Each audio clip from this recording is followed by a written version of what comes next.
is a pattern called the generic pattern. It's also called the value pairs pattern or the EAV, meaning entity attribute value pattern. The idea of the generic pattern is that there's only 4 tables. One table holds a listing of all the categories or groups or classes. In the object table, or sometimes called the item table, there would be 1 row for every item, regardless of the class or category. The attribute or property table contains a listing of every attribute and every property for every class or category. So we're getting some long lists here, aren't we? And then in the value table, it's a very simple table that says, for this object, for this attribute, here's the value. And that value table could end up being millions or billions of rows long. On the positive side, the generic pattern allows you to be very flexible with your logical schema changes. You can add classes, you can add attributes and properties without any changes to the schema at all on a physical level. It's just the 4 tables. However, even though this can be very appealing, it is difficult to extract data out using normal SQL. There's also a data typing problem because the value table then has to store everything in a single data column, usually an nvarchar data type, so it can store almost anything you want to put into it. As a workaround for that data typing problem, sometimes people will build the generic pattern with a separate value table for each different data type. And although that does give you some data typing, it makes it even that much more difficult to extract out data. So while the generic pattern can seem appealing and can seem very flexible, I don't recommend it. A common complaint about relational databases is that they tend to be very complex. Some folks would call this even being over-normalized. However, I don't believe normalization is a line where you become more normalized and becomes more complex. Instead, there's a sort of a sweet spot there. And if we get back to talking about the rules of one, and think about that first rule of one, meaning that it's a group of similar items which become a table, the question then is, how do you decide what is a group of similar items? For example, do you want to have a table for SUVs, for cars, for convertibles, for buses and trucks, or do you just want to have one table called vehicles? You might argue that there's going to be an attribute for a truck that's not going to apply to a car, or there's attributes for an SUV that won't apply to a convertible, unless you're driving a Jeep Wrangler, but that's neither here nor there. So the way to deal with over-complexity with normalization is this idea of, do we generalize or are we very specific as we decide what makes up a group of items? On the side of being very overly complex, I've seen databases that end up with 87 or more tables. When I came by and looked at the same requirements, did some generalization and came up with 17 tables to do the same thing.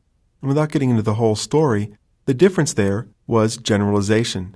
The other data modelers saw it as a very specific set of requirements, and I looked at them and said, well, these are so similar, we can put these together and then have another table, say, type of, to get the same job done.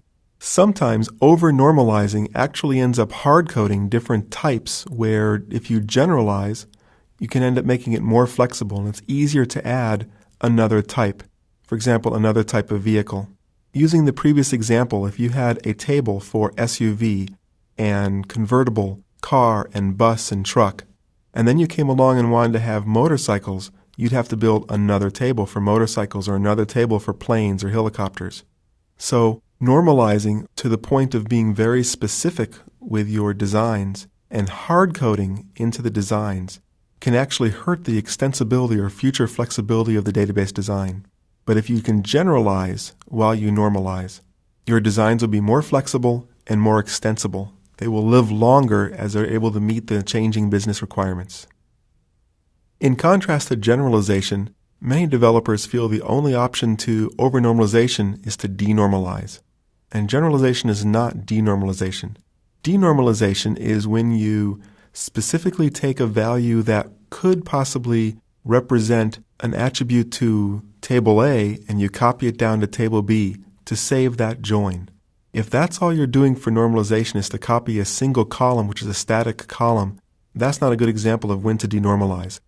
Some examples of how you can responsibly denormalize, improve performance of the database, and even improve the integrity of the data is to denormalize inventory on hand calculations, pre-calculate some aggregates, For example, in the order detail table, it could be argued that because we have the quantity and because we have the individual item price, that we're storing duplicate data if we calculate that out and store the extended amount.